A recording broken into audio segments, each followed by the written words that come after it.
이해해 주시면 좋겠습니다. 며칠 전에 제가 동기들 모임에 가서 목사님들과 얘기를 나누는 가운데 한 목사님이 장례식에 가서 이런 일을 겪었습니다. 선교사님이 병으로 갑자기 돌아가셨는데 장례식을 치르면서 사모님이 남편의 죽음을 인정하지 않고 화상하기 전까지 계속해서 하나님께 살려달라는 기도를 하는 것을 보았습니다. 목사님은 이것을 보고 충격을 받았어요. 보통 사람들은 남편이 죽으면 죽음을 인정하고 슬퍼하면서 체념을 하는데 이분은 그렇지가 않았어요. 화상하기 전까지 하나님이 살려주시면 살 수 있다, 이런 생각을 가지고 계속해서 기도를 하셨어요. 이걸 보면서 우리의 믿음이라는 것이 무엇인가를 다시 한 번 더 생각해 보았다고 합니다. 우리는 어떤 불가능한 일을 겪으면 너무 쉽게 포기를 해버립니다. 자기 수준에 해결할 방법이 없으면 이건 안 된다, 이렇게 포기를 해버려요. 예를 들면 어떤 게 고장이 났다든지 망가지면 나로서는 고칠 방법이 없어. 그러면 이거는 고칠 수 없어, 내다 버리든지 바꾸든지 그렇게 합니다. 근데 망가진 거, 고장난 거를 보고 고칠 수 있는 사람은 나 이거 고칠 수 있어, 이렇게 생각이 듭니다. 제 같은 경우에 이런 경험이 있습니다. 한 번은 교회 문이 고장이 났어요. 그래서 어떤 분이 이거 고장났기 때문에 고칠 수 없습니다, 이거 바꿔야 됩니다. 근데 제가 보니까 이렇게 하면 고칠 수 있을 것 같아. 실제로 제가 고쳤어요. 지금 쓰고 있어요. 네. 이와 마찬가지로 우리는 인간의 판단으로 불가능하다 싶으면 그냥 포기해버립니다. 버려버려요. 안 된다, 이렇게 생각해요. 근데 하나님의 입장에서는 불가능한 게 없어요. 사람마다 수준 차이가 좀 있는데 자기 수준으로 계산해가지고 이건 안 된다 싶으면 그냥 포기해버려요. 근데 그게 아니라, 포기할 게 아니라 하나님께 맡기면 일이 이루어지는 게 얼마든지 있다는 거예요. 오늘 본문에 나오는 마르다는 자기 수준으로 판단하고 죽은 오빠는 다시 살아날 수 없다, 오빠가 살아나는 건 불가능하다라고 생각을 했습니다. 그런데 예수님께는 그게 불가능한 게 아니었습니다. 왜냐하면 예수님은 하나님의 아들이셨기 때문입니다. 예수님은 자신이 기록한 요한복음에서 예수님이 하나님의 아들이라는 것을 증명하기 위해서 7가지의 기적을 기록했습니다. 그 7가지 기적 가운데 오늘 본문에 나오는 죽은 나사로를 살린 기적은 마지막 기적이고 가장 중요한 기적이었습니다. 왜냐하면 이 기적은 예수님의 죽음과 부활을 예시하는 것이었고 우리 성도들의 부활을 예표하는 것이었기 때문입니다. 예수님은 죽은 나사로를 살림으로 인해 가지고 자신의 죽음을 앞당기는 결과를 가져왔습니다. 53절에 보면 이날부터 그들이 예수를 죽이려고 모의하니라 그랬습니다. 예수님이 나사로를 살림으로 인해 가지고 그것 때문에 유대인들이 예수님을 죽이려고 생각했습니다. 예수님 이걸 다 알고 계셨어요. 그런데도 그렇게 하셨어요. 왜냐하면 이 표적이 성도들에게 너무나도 중요한 의미가 있었기 때문입니다. 성도들은 나사로가 죽음에서 살아나는 것을 보고 나중에 예수님이 죽으셨을 때 예수님도 다시 살아날 수 있다, 이걸 믿었습니다. 또 성도들도 죽음 이후에 다시 산다라고 하는 소망을 가질 수 있게 되었습니다. 이런 중요한 교훈을 줄 수 있었기 때문에 예수님은 이 나사로를 살리면 자기의 죽음을 앞당길 수 있다는 것을 알면서도 불구하고 죽은 나사로를 살렸습니다. 예수님은 죽은 나사로가 묻혀있는 무덤에 가서 비통해 하셨어요. 처음에는 사람들이 우는 것을 보고 예수님이 속으로 비통해 하셨어요. 예수님이 우는 것을 보고 사람들이 저렇게 나사로를 사랑했으면 죽지 않게 살리지, 맹인의 눈도 고친다고 하는 분이 왜 나사로의 병은 못 고쳤냐, 이렇게 말을 했습니다. 이 말을 듣고 예수님이 다시 속으로 비통해 하셨습니다. 사람들이 했던 말과 나사로의 누이 마르다와 마리아가 했던 말은 조금 다릅니다. 마르다와 마리아는 주님이 여기 계셨더라면 내 오라비가 죽지 않았을 것입니다 라고 말을 했는데, 문상온 사람들이 하는 말과 좀 다릅니다. 마르다와 마리아는 예수님이 여기 계셨더라면 능히 죽음을 막을 수 있었다, 이런 뜻입니다. 그런데 사람들은 그렇지가 않았습니다. 예수님이 눈물을 흘리는 걸 보면서 맹인의 눈을 뜨게 할 수 있어도 죽은 사람은 살릴 수 없기 때문에 우는 거다. 예수님은 자기의 능력의 한계를 보였기 때문에, 한계가 있기 때문에 지금 우는 거다. 그러니까 맹인의 눈을 뜨게 한 것도 사실은 사기일 수 있다, 이런 의심을 했습니다. 이걸 보고 예수님이 더 비통해 하셨어요.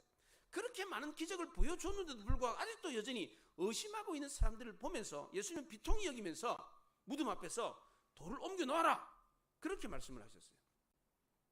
유대인들의 무덤에는 평토장한 무덤이 있습니다. 땅을 파가지고 묻는 무덤이 있고, 벽을 파가지고, 옆을 파가지고 뭐 굴을 파든지 돌을 파든지 해서 묻는 묘실 무덤이 있습니다. 나사로의 무덤은 벽을 파가지고 묻은 묘실 무덤이었습니다. 그 당시에 유대인들은 1일장을 했습니다. 오전에 죽으면 오후에 묻고, 오후에 죽으면 다음날 오전에 묻었습니다. 죽은 날이 안식일이거나 성일일 경우에는 그 다음날 시체를 묻었어요. 그리고 집으로 돌아와가지고 7일간 애국을 합니다. 이게 유대인의 장례 예법이었습니다. 예수님은 나사로의 무덤에 오셨을 때 나사로가 죽은 지 나흘이나 되었습니다. 이걸 알고 계시면서도 예수님은 돌을 옮겨 놓으라, 그렇게 말씀하셨습니다. 이때 나사로의 누이 마르다가 죽은 지가 나흘이나 됐습니다. 나흘. 벌써 냄새가 납니다. 그 당시에 유대인의 민간 신앙에는 사람이 죽으면 영혼이 3일 동안은 시신을 맴돈다고 그래요. 그리고 4일째가 되면 영혼이 떠난답니다. 이게 그 당시의 미신이었습니다. 마르다는 나흘이 되었으니까 이미 영혼이 떠났다, 그리고 썩어서 지금 냄새가 나니까 이제는 더 이상 어떻게 할 수가 없다라고 생각했습니다. 마르다는 종말의 때에 자기 오라비가 다시 살 거다, 이거는 믿었지만 지금 당장 내 오라비가 산다, 이런 생각은 하지 않았습니다. 전에 예수님이 죽은 자를 살리신 적이 있었습니다. 회당장 야이로의 딸을 죽었는데 바로 그 즉시로 살렸습니다. 나인성 과부의 아들이 죽어가지고 상해를 메고 나가는데 예수님이 청년아 일어나라 해가지고 살렸습니다. 묻기 전에, 무덤에 매장하기 전에 살렸습니다. 그런데 오빠는 지금 죽은 지 나흘이나 됐어요. 매장을 했어요. 썩어서 냄새까지 납니다. 그러니까 살아날 가능성이 전혀 없다라고 생각했습니다. 시체가 썩어서 냄새가 나면 하나님이 못 살립니까? 화장하면 살릴 수 없습니까? 유대인들은 지금도 화장을 하지 않습니다. 화장하면 부활하지 못한다라고 생각해가지고 유대인들의 장례법에는 화장이 없습니다. 화장 안 합니다.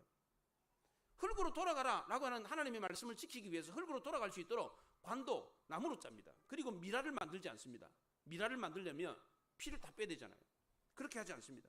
쉽게 흙으로 돌아갈 수 있도록 땅에 그대로 묻습니다. 시신이 훼손이 되면 주님이 오신 날 다시 부활할 수 없습니까? 마르다가 그렇게 예수님의 능력을 제한했던 것처럼 오늘날 성도님들 중에도 하나님의 능력을 제한하면 하는 생각을 갖고 있는 사람이 있어요. 화장하면 주님이 오시는 날 부활 못한다, 이런 생각을 가지고 화장을 꺼려하는 사람들이 있어요. 자기 시신을 기증하면 내 시신이 딴 사람한테 가 있어. 그러면 여기 없잖아. 그래서 이 시신 기증을 안 하려고 하는 사람들, 장기 기증 안 하려고 하는 사람들이 있어요. 그런 생각으로. 하나님의 능력은 제한이 없습니다. 무에서 유도 만들었는데 있는 걸 변형시키는 걸 왜 못하겠어요? 그렇잖아요. 예수님은 눈을 들어 하늘을 우러러보시고 아버지께, 아버지 항상 내 말을 들으심을 감사합니다. 내가 이 말을 하옵는 것은 하나님이 나를 보내신 것은 이 사람들이 믿게 하려고 합니다. 이 말을 하신 이후에 큰 소리로 나사로야 나오라, 이렇게 말씀하셨어요. 만약 나사로가 걸어 나온다면 예수님은 바다를 잔잔케 하시는 뿐만 아니라 맹인은 눈을 고치는 것뿐만 아니라 인간의 절대 지배자인 사망 권세를 이기신 하나님의 아들 메시아라는 것을 증명해 보일 수 있습니다. 인간을 실제적으로 지배하는 죽음의 권세인 무덤은 예수님이 나사로에 나오라 이 말씀을 하셨을 때 거부할 수가 없었습니다. 천지 만물의 주관자이시고 만왕의 왕이신 하나님이 명령을 하시는데 누가 거역할 수 있겠습니까? 예수님이 풍랑이 있는 바다에서 바다를 향해서 잔잔하라 라고 했을 때 바다가 잔잔해졌습니다. 회당장 야이로의 딸이 죽었을 때 소년의 손을 잡고 달리다굼 소녀야 일어나라 라고 했을 때 소녀가 일어났습니다. 나인성 과부의 아들이 죽어가지고 상녀를 메고 나가는데 그 관에다 손을 대고 청년아 일어나라 라고 했더니 관뚜껑을 열고 일어났어요. 나사로의 무덤 앞에서도 큰 소리로 외치면서 나사로야 나오라 그랬습니다. 신적인 권위를 가진 예수님의 음성을 듣고 죽음도 더 이상 나사로를 붙잡아 둘 수가 없었습니다. 특별히 예수님은 나사로의 무덤 앞에서 큰 소리로 나사로야 나오라 그랬습니다. 회당장 야이로의 딸을 살릴 때는 소녀야 일어나라, 그 앞에서 조그만 소리로 그랬어요. 과부의 아들을 살릴 때도 관에다가 손을 대고 청년아 일어나라 이렇게 말을 했지 큰 소리를 말을 하지 않았습니다. 그런데 오늘 본문에 나사로의 무덤 앞에서는 큰 소리로 외쳤습니다. 왜 그렇습니까? 지금 모여있는 많은 유대인들에게 그 불신앙을 깨우쳐주기 위해서. 죽은 사람이 못 살아난다? 천만의 말씀. 하나님이 하시면 못할 일이 없다. 예수님의 말씀에는 정말 신적인 권위가 있었습니다. 천지 만물의 창조자이신 하나님이 직접 말씀하시는데 누가 감히 거역할 수 있겠습니까? 그때까지만 해도 사망은 세상의 절대적인 지배권을 가지고 세상 모든 생명을 삼키고 있었습니다. 그런데 예수님이 그 말 명령을 하는 순간 절대적인 지배력을 상실했습니다. 생명을 집어삼키고 있던 무덤이 문을 열고 생명을 놓아줄 수밖에 없었습니다. 나사로가 수족이 동인 채로 무덤 밖으로 나왔는데 얼굴이 수건으로 쌓여 있었습니다. 그 당시 유대인 장례법에는 수족을 배로 묶고 얼굴을 수건으로 덮도록 되어 있습니다. 우리나라도 그 수의를 입힐 때에 다리 둘을 이렇게 떼어놓지 않습니다. 붙여가지고 묶어요. 다 다리를. 팔도 묶습니다. 다 묶어요. 그리고 얼굴에도 이게 수의를 덮어가지고 싸지 않습니까? 유대인의 장례법도 마찬가지입니다. 이 손발을 다 묶어요. 그리고 얼굴에는 수건을 싼다고. 근데 예수님이 나오라고 했는데 나사로가 나왔어요. 성큼성큼 걸어서 나왔느냐? 그렇지 않습니다. 수족이 묶여 있으니까 아마 중국 영화에는 강치처럼 통통통통통 치면서 나왔든지 아니면 그 유격으로 이렇게 조금 이렇게 걸어 나왔든지 그렇게 걸어 나왔어요. 수족이 묶여 있으니까 예수님이 풀어서 다니게 하라 그렇게 말했어요. 이 광경을 아주 사실적으로 기록을 했어요. 지금 보고 있는 모습을 마치 묘사하는 것처럼 기록을 했습니다. 이런 기록들이 성경에 많이 나옵니다. 왜? 이게 사실이기 때문입니다. 꾸미는 이야기가 아니라 나사로가 살아났더라 이렇게 기록한 것이 아니라 나사로가 살아나는 모습을 마치 그림을 본 것처럼 마치 실제로 본 것처럼 그렇게 기록을 하고 있어요. 이런 내용들이 성경에 여기저기 나와요. 왜? 사실이기 때문에. 꾸미는 이야기가 아니고 사실이기 때문에 사실을 기록한 책이기 때문에 그렇게 기록을 한 겁니다. 정말 상상을 초월하는 놀라운 일이 났습니다. 거기 있는 모든 사람들이 깜짝 놀랐습니다. 이 사건을 통해서 예수님은 자신이 생명의 주인이라는 것을 증명해 보였습니다. 그럼 우리는 어떻게 해야 됩니까? 믿어야 합니다. 45절에 많은 유대인들이 믿었으나 그랬습니다. 근데 그 광경을 직접 본 많은 유대인들이 믿었는데 이게 정상이잖아요. 근데 그 중에 어떤 사람은 바리새인들에게 쫓아가 가지고 그 일어난 일을 고해바쳤어요. 46절에 보면 그 중에 어떤 자가 바리새인들에게 가서 예수께서 하신 일을 알리니라 그랬습니다. 예수님이 죽었다가 3일 만에 부활하셨을 때도 마찬가지입니다. 마태복음 28장에 경비병 중에 몇이 성에 들어가서 모든 된 일을 제사장들에게 알리니 그들이 장로들과 함께 의논하여 군인들에게 돈을 많이 주며 이르되 너희는 말하기를 그의 제자들이 밤에 와서 우리가 잘 때에 그를 도둑질하여 갔다 하라 이렇게 말을 했어요. 종교 지도자들은 군인들에게 많은 돈을 주면서 입막음을 했습니다. 만약에 군인들의 보고가 사실이 아니었다면 많은 돈을 줬겠습니까? 그 당시 법에는 무덤을 지키는 자가 시신을 훼손했다든지 시신을 잃어버리면 사형에 처하도록 되어 있습니다. 군인들의 보고가 사실이 아니라면 죽여버리면 돼요 그냥. 그런데 종교 지도자들이 그 군인들에게 돈을 많이 주면서 입막음을 했어요. 예수님이 제자들이 그 시체를 훔쳐갔다라고 소문을 퍼뜨려라 그렇게 말했습니다. 이게 무슨 말입니까? 많은 돈을 주면서까지 이렇게 입막음을 했다는 게 무슨 뜻입니까? 사실이라는 뜻입니다. 나사로가 살았을 때도 종교 지도자들은 예수님을 죽이려고 그랬습니다. 만약 그게 사실이 아니라면 예수님을 죽일 이유가 뭐가 있어요? 그렇잖아요? 나사로를 죽으면서 살아나게 했기 때문에 사람들이 그걸 보고 예수님이 진짜 하나님의 아들이다 메시아다 라고 믿게 된 겁니다. 그래서 그 사건 때문에 예수님을 죽이려고, 나사로도 죽이려고 그랬어요. 예수님이 나사로를 살린 이것을 한두 사람만 본 게 아닙니다. 그 주변에 많은 유대인들이 봤습니다. 거짓이라고 덮는 게 불가능했어요. 그래서 유대인들이 택한 방법이 뭡니까? 그 놀라운 기적을 일으킨 예수님을 죽이는 것이었습니다. 예수님은 나사로를 살림으로 인해 가지고 오히려 자기가 죽게 된 거예요. 그걸 아셨어요. 근데 왜 예수님은 죽었던 나사로를 다시 살렸습니까? 나사로를 살린다고 해서 나사로가 영원히 사는 게 아닙니다. 몇 년 있다가 또 죽었어요, 나사로가. 그렇잖아요. 그럼 나사로는 이 끔찍한 죽음을 2번 겪는 겁니다. 2번. 뭐 영원히 살 것도 아닌데 뭐 조금 있다 또 죽을 건데 뭐 하려고 살립니까? 그것 때문에 예수님 자신이 죽게 생겼어요. 그걸 아셨어요. 근데도 불구하고 왜 죽었던 나사로를 살렸습니까? 그 많은 이유가 있었기 때문입니다. 겉으로 드러나는 이유가 42절에 나오는데 예수님이 하나님이 보내신 메시아라는 사실을 믿도록 하기 위해서라고 했습니다. 예수님이 이렇게 믿도록 하기 위해서 예수님은 첫째로 하나님과 우리 사이에 담을 허무셨습니다. 누가복음 16장에 부자와 거지 나사로 이야기가 나오지 않습니까? 거기에 천국과 지옥 사이에 큰 구렁텅이가 있어가지고 서로 건너갈 수 없다 그렇게 말을 했습니다. 이와 마찬가지로 하나님과 우리 사이에도 건너갈 수 없는 큰 담이 있습니다. 이 담 때문에 우리는 하나님을 볼 수가 없습니다. 하나님께로 갈 수도 없습니다. 근데 예수님은 이 나사로를 살린 이 기적을 통해 가지고 이 담을 허무셨습니다. 사람들은 나사로가 죽었을 때 병들었던 나사로가 죽었기 때문에 이제 다 끝났다, 이제 더 이상 아무것도 할 수 없다라고 생각했습니다. 그래서 아무도 죽은 나사로를 살려달라고 기도한 사람이 없었습니다. 지금 나사로가 죽었잖아요. 죽은 나사로 살려주십시오 이렇게 말하는 사람이 없었어요. 왜냐하면 이건 불가능하다라고 생각했기 때문입니다. 마르다는 믿으면 하나님의 영광을 보리라 라고 말은 했지만 실제로 삶 속에서는 믿지 않았어요.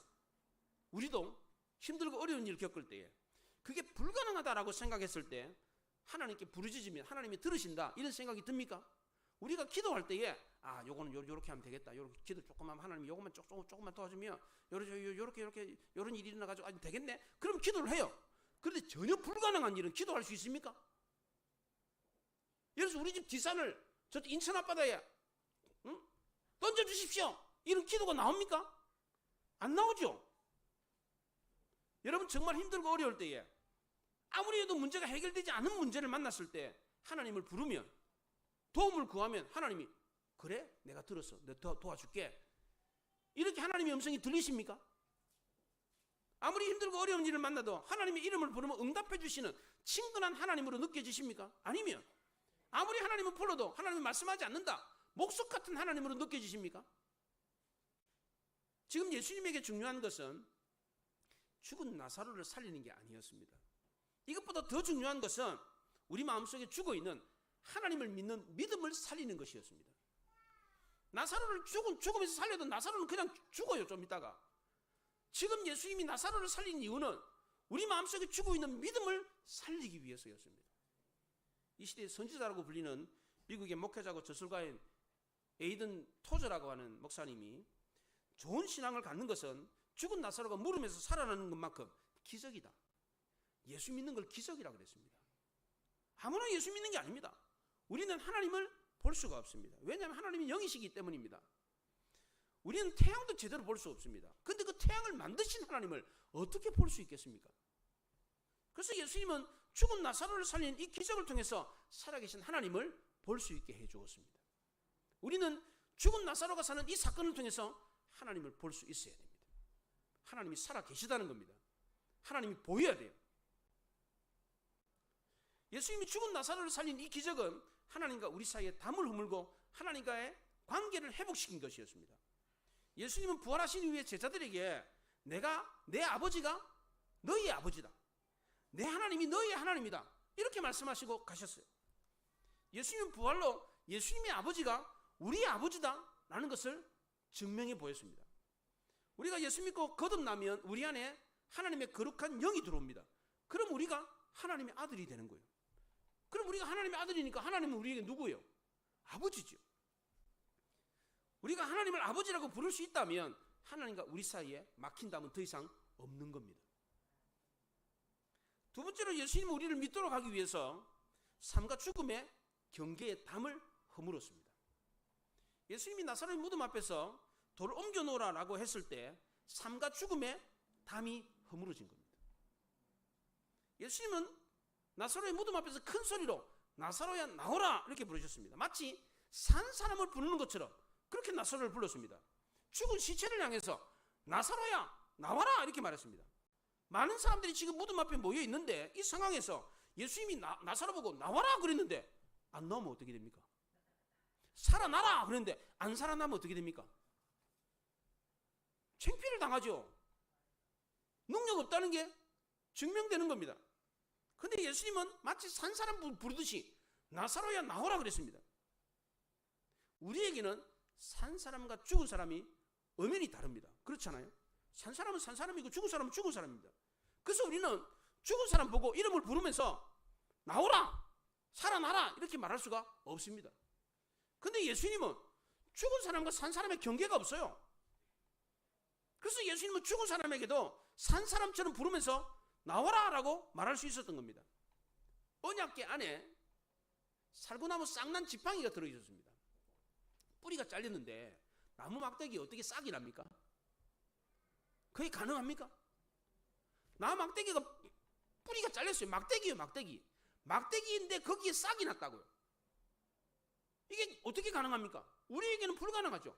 근데 하나님께는 가능하다는 겁니다. 에스골 골짜기의 마른 뼈가 하나님의 말씀을 듣고 군대가 됐어요. 군대가. 우리로서는 불가능하죠. 하나님께는 가능한 겁니다. 아브라함이 100세가 돼가지고 마치 죽은 사람처럼 됐는데 그를 통해서 아들을 낳게 했습니다. 아브라함으로서는 불가능했지만 하나님으로서는 가능하셨던 겁니다. 존 칼빈은 어떤 사람이 죽음을 무시함으로 자기 마음을 진정시킬 수 없다면 그 사람은 믿음이 충분하지 않다 그렇게 말을 했습니다. 여러분은 죽음을 무시할 수 있습니까? 죽음을 오히려 즐거움으로 받아들일 수 있습니까? 존 칼빈은 죽음을 무시하고 오히려 죽음을 즐겁게 받아들이는 사람이 진짜 그리스도인이다 그렇게 말을 했습니다. 우리가 마지막 눈을 감을 때 어떻게 눈을 감아야 합니까? 우리 다 눈 감아야 돼요. 다 눈 감을 사람들이에요. 예. 눈 감을 때 어떻게 눈 감아야 돼요? 내가 지금 눈을 감지만 잠시 후에 눈을 뜰 건데 천국에서 눈을 뜬다. 이런 생각을 가지고 눈을 감아야 돼요. 이게. 우리의 죽음은 곧바로 영원한 부활로 이어지는 겁니다.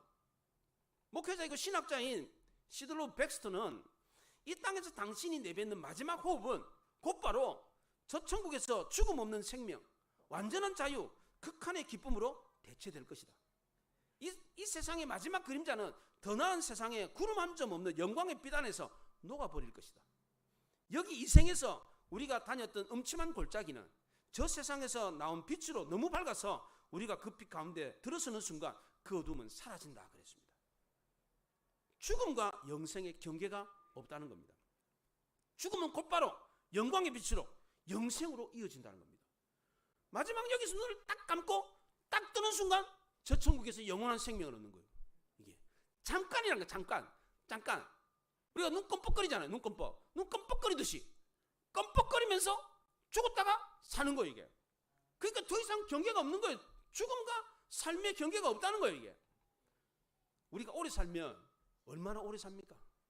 우리가 다른 사람과 비교해봐가지고 뭐 짧게 살면 다른 사람들보다 얼마나 짧게 삽니까? 뭐 70이요 80, 뭐 거기가 거기 아닙니까? 죽고 난 뒤에 영원히 사는 것과 비교해보면 이 땅에서 더 오래 사는 거, 뭐 조금 짧게 사는 거, 그게 뭐가 대수겠어요 그게? 그렇잖아요?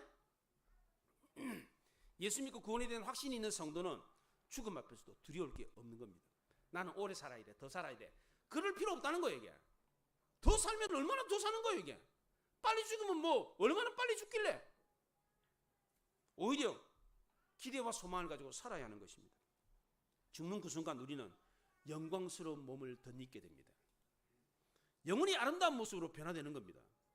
지금은 뭐 다리도 짧고 배도 나오고 얼굴도 뭐 대충 생기고 그렇다고 할지라도 죽는 그 순간에 우리는 영원히 아름다운 몸을 덧입습니다. 이게 바로 기독교 신앙의 핵심입니다.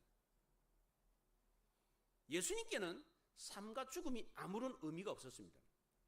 왜냐하면 예수님 자신이 생명의 근원이었기 때문입니다. 내가 그 길이요 진리요 생명이라고 했습니다. 모든 것을 살게 하는 생명인데 십자가에 못 박혀 죽었다고 해서 그 십자가에 못 박힌 채로 있어야 될 이유가 뭐가 있어요? 모든 것을 생명을 불어넣는 분인데 자신이 죽었다고 해서 죽은 그 상태로 있을 이유가 어디 있겠어요? 예수님은 죽은 나사로를 살리심으로 이걸 증명해 보였습니다. 모든 것을 생명을 불어넣을 수 있는 그런 존재라는 것을 증명해 보였습니다. 예수님께는 삶과 죽음의 경계도 없고 죽어도 다시 살릴 수 있는 부활의 능력이 있었습니다. 로마서 8장에서 예수를 죽은 자 가운데서 살리신 이의 영이 너희 안에 거하시면 그리스도 예수를 죽은 자 가운데서 살리신 이가 너희 안에 거하시는 그의 영으로 말미암아 너희 죽을 몸도 살리시리라 그랬습니다. 우리에게도 죽음을 두려워하지 않고 삶과 죽음의 경계에 신경 쓸 필요가 없는 이유가 있습니다. 왜요? 우리 안에도 다시 살리는 영이 있기 때문입니다. 그렇기 때문에 우리에게도 삶과 죽음의 경계는 더 이상 문제가 되지 않습니다. 그런데 우리는 산 사람들끼리도 경계를 지으면서 살고 있습니다. 마르다는 죽어서 썩어서 냄새가 나는 시체하고 산 사람은 다르다라고 생각을 했습니다. 예수님은 그게 별 차이가 없다 그렇게 보셨는데 마르다는 그렇게 생각 안 했어요. 우리는 살았지만 오빠는 지금 죽어가지고 썩어서 냄새가 나기 때문에 지금 죽은 사람입니다 이렇게 생각했어요. 근데 예수님은 너희 산 사람이나 지금 죽어서 냄새나는 이 사람이나 다를 바가 없다 그렇게 보셨어요. 근데 우리는 산 사람들끼리도 경계를 지으면서 살고 있습니다. 산 사람이 달라봐야 뭐 얼마나 다르겠습니까? 썩어서 냄새나는 시체만큼이나 다르겠습니까? 도저히 가망이 없습니까? 산 사람에게 전혀 변화될 기미가 없습니까? 그렇지 않습니다. 죽은 사람보다 훨씬 낫지 않습니까? 우리는 죽은 사람과도 아무런 이질감을 가질 필요가 없습니다. 죽은 사람이나 산 사람이나 차이가 없어요. 그런데 하물며 눈 뜨고 같이 살고 있는 옆에 있는 산 사람을 보고도 경계심을 갖고 있어요. 너는 나랑 다르다. 수준이 달라. 이렇게 생각한다는 겁니다. 우리 주변에 고집불통인 사람 있잖아요. 말이 안 통하는 사람 있잖아요. 독불장군, 자기가 최고라고 생각하는 사람 있잖아요. 이런 사람에 대해서 우리는 저 사람은 안 돼. 변화될 가능성이 없어. 이렇게 생각합니다. 그렇지 않다는 겁니다. 어떻게 하면 됩니까? 주님 한마디만 해주십시오. 너 달라져라. 이렇게 한마디만 해주십시오. 그러면 안 달라지겠습니까? 죽은 사람도 살리는 하나님인데 하나님 보고 하나님 저 사람 고집불통인데 저 사람 달라져라 라고 한마디만 해주십시오. 그럼 안 달라지겠습니까? 그 사람이? 산 사람인데? 하나님이 말씀하시면 변화되지 않을 사람이 단 한 사람도 없습니다. 주님은 죽은 사람도 변화시키는데 산 사람 변화시키지 못하시겠습니까? 얼마든지 변화시킬 수 있습니다. 그러니까 산 사람과 담을 쌓고 살아서는 안 돼요. 우리는 얼마든지 희망이 있습니다. 내가 멀리 했던 사람, 나랑 친하지 않은 사람, 나는 저 사람하고 수준이 달라. 같이 지낼 필요가 없어. 이렇게 생각해서는 안 된다는 겁니다. 마지막 세 번째로 예수님은 우리가 믿도록 하기 위해서 선입견의 담을 허무셨습니다. 예수님이 나사렛 무덤 앞에서 돌을 옮겨놓으라고 했을 때 나사렛 누이 마르다가 안 됩니다. 죽은 지 나흘이나 됐습니다. 냄새까지 납니다. 이렇게 말을 해요. 왜 그랬습니까? 죽은 사람은 결코 살아날 수 없다라고 하는 선입견을 가지고 있었기 때문입니다. 예수님은 죽은 나사로를 부를 때에 나사로야 나오라 이렇게 불렀습니다. 근데 사람들은 죽은 자가 나왔다 그랬습니다. 44절 상반절에 보면 죽은 자가 수족을 배로 동인 채로 나오는데 그랬어요. 죽은 사람이 어떻게 나옵니까? 그렇잖아요. 죽은 사람이 어떻게 나와요? 그 나온 사람은 어떤 사람이에요? 산 사람이지. 산 사람이 지금 걸어 나오는데 그 산 사람을 보고 죽은 사람이 나왔다 이렇게 말을 해요. 나인성 과부의 아들을 살릴 때도 마찬가지였습니다. 예수님은 청년아 일어나라 그랬는데 그 성경을 기록하는 누가는 죽었던 자가 일어나 앉았다 그렇게 말을 했습니다. 요한도 살아서 걸어 나오는 나사로를 보고 죽은 자가 나온다 이렇게 기록을 했어요. 예. 서울대학에 이런 신조어가 생겼습니다. 지균충, 기균충, 수시충, 재외국민충, 실득충, 농촌충, 편입충, 지역균등 선발로 또 기획균등 선발로 수시로 편입으로 서울대 들어온 학생들을 비하하는 언어입니다. 이렇게 들어온 학생은 벌레라는 거예요. 벌레. 이렇게 비난을 했어요. 우리나라 최고의 대학이라고 하는 서울대 학생들도 이렇게 편을 가르고 너는 나랑 달라. 너랑 나는 수준이 달라. 이렇게 편을 가르는데 우리나라 대한민국 사람들은 안 그렇겠습니까? 사람들이 이렇게 더럽고 치사한 편견으로 사람을 사로잡는 이유가 무엇입니까? 편을 가르는 이유가 뭐예요? 참수하고 비난하는, 조종하는 마귀 유혹에 이끌리기 때문입니다. 마귀는 참수하고 비난하는 데 선수입니다. 이게 전문이에요. 이게 사람들이 다 그렇게 해도 교회는 그렇게 하면 안 됩니다. 주님은 어떻게 하라고 했습니까? 풀어 놓아가서 다니게 하라 그렇게 말을 했습니다. 모든 사람들이 다 그렇게 비난하고 정죄해도 교회만큼은 그렇게 해서는 안 된다는 거예요. 그래야 세상 사람들에게 상처받은 사람들이 교회로 올 것 아닙니까? 교회마저 비난하고 정죄하면 그 사람들은 도대체 어디를 가서 위로를 받겠습니까? 주님이 우리에게 주신 복음은 옥죄는 율법에서 해방시켜주고 자유케 하는 것입니다. 진리를 알지니 진리가 너희를 자유케 하리라 그랬습니다. 주님 안에 자유함이 있고 풍성함이 있습니다. 교회는 영혼을 자유롭게 하고 풍요롭게 하는 것입니다.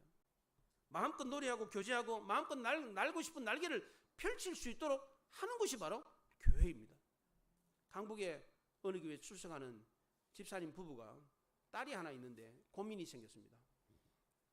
교회 청년들 중에 자기 딸과 수준이 맞는 남자 청년이 없다라고 생각을 했습니다. 그래서 강남에 크고 좋은 교회를 가면 수준 높은 청년을 만날 수 있다라고 생각을 해서 강남의 큰 교회를 방문을 했습니다. 청년부 담당 목사님을 만나가지고 이런 이야기를 했습니다. 목사님, 우리 딸은 강북에서 수준이 안 맞아가지고 이 교회 데려왔습니다. 딸 좀 잘 부탁합니다. 청년부 담당 목사님이 그 얘기를 듣고 기가 막혀가지고 따님은 우리 교회 청년들하고는 격이 안 맞습니다. 안 되겠네요. 그렇게 말을 했어요. 제 대학 후배가 그 교회 부목사로 있어요. 그 친구한테 직접 들은 얘기예요. 교회가 어느 정도 수준에 맞는 사람들끼리만 모여야 됩니까? 교회가 이렇게 담을 치고 있으면 누가 교회에 들어올 수 있겠어요? 이런 생각을 가지고 청년들도 그런 수준 높은 교회를 가려고 그래. 그래야지 나도 수준 높은 사람을 만날 수 있다 그래요. 제가 청년들한테 그런 얘기를 해요. 고무신도 짝이 있다고. 자기는 집신인데 구두를 찾아요. 구두를 찾으려면 어떻게 하면 됩니까? 자기가 구두가 되면 되지. 자기는 집신인데 구두를 찾는다니까요. 구두 찾는 방법은 자기가 구두가 되면 되는 건데, 수준 높은 곳에 가면 수준 높은 사람을 만날 거라고 생각을 해요. 착각이에요, 착각. 이런 생각을 가지고 신앙생활 한다면 교회가 섹터화가 되는 거예요. 그냥 주님은 우리를 죄로부터, 죽음으로부터 해방시켰습니다. 모든 담을 다 허물었어요. 주님이 우리에게 주신 복음은 사람을 묶는 것이 아니라 사람을 해방시키고 자유케 하는 것입니다. 왜 예수님이 나사렛 무덤 앞에서 우셨습니까? 사람들이 믿는다고 하면서 사실은 믿지 않았기 때문입니다. 주님이 돌을 옮겨 놓으라 라고 했을 때 마르다는 안 됩니다. 벌써 썩어서 냄새가 납니다. 하나님을 믿지 않았습니다. 하나님의 능력을 제한했습니다. 우리도 다른 사람은 몰라도 저 사람은 절대 안 변합니다. 이렇게 생각한다면, 이런 편견에 사로잡혀 있다면 하나님의 능력을 제한하는 것입니다. 예수님은 나사로를 살리는 기적을 통해서 하나님과 우리 사이에 담을 허무셨습니다. 삶과 죽음의 경계도 허물어 버렸습니다. 편견도 다 없애버렸습니다. 그러면 우리도 하나님 우리 사이에 막힌 담을 허물어야 됩니다. 하나님은 멀리 계신 하나님이 아닙니다. 하나님과 우리 사이에 더 이상 담이 없습니다. 하나님 우리 곁에, 우리 가까이에 계십니다. 우리는 하나님의 자녀이고 하나님 우리 아버지십니다. 그러니까 하나님이 부담스러운 분이 아니에요. 왜? 우리 아버지시니까. 멀리 계신 하나님이 아니에요. 하나님 우리 사이에 담이 없어요. 내 곁에 계시다는 거예요. 이렇게 하셨어요. 또한 우리는 삶과 죽음의 담을 허물어야 됩니다. 이제 더 이상 우리에게는 삶과 죽음의 경계가 없습니다. 우리에게 죽음은 그 영원한 영생입니다. 그렇기 때문에 죽음도 더 이상 두려워할 게 없는 것입니다. 또한 우리는 우리를 가로막고 있는 모든 담을 다 허물어야 됩니다. 예수님은 선입견과 편견의 담을 허무셨습니다. 그 어떤 담도 인정하지 않으셨어요. 우리는 다른 사람이 단 한 사람도 없어요. 우리 주변에 있는 사람과 다른 사람 단 한 사람도 없어요. 다 똑같은 사람이에요. 다 똑같은 사람. 심지어 예수님은 죽은 사람도 산 사람과 같다고 그랬어요. 그런데 우리는 산 사람들끼리도 다르다고 생각해요. 예수님은 죽은 사람이나 산 사람이나 죽은 사람도 산 사람과 같다 그렇게 말씀했는데 우리는 산 사람들조차도 산 사람들끼리 살면서도 다르다고 생각해요. 경계를 지으면서 살아요. 우리는 그 어떤 담도 우리 사람과 사람 사이에 만들어서는 안 되는 것입니다.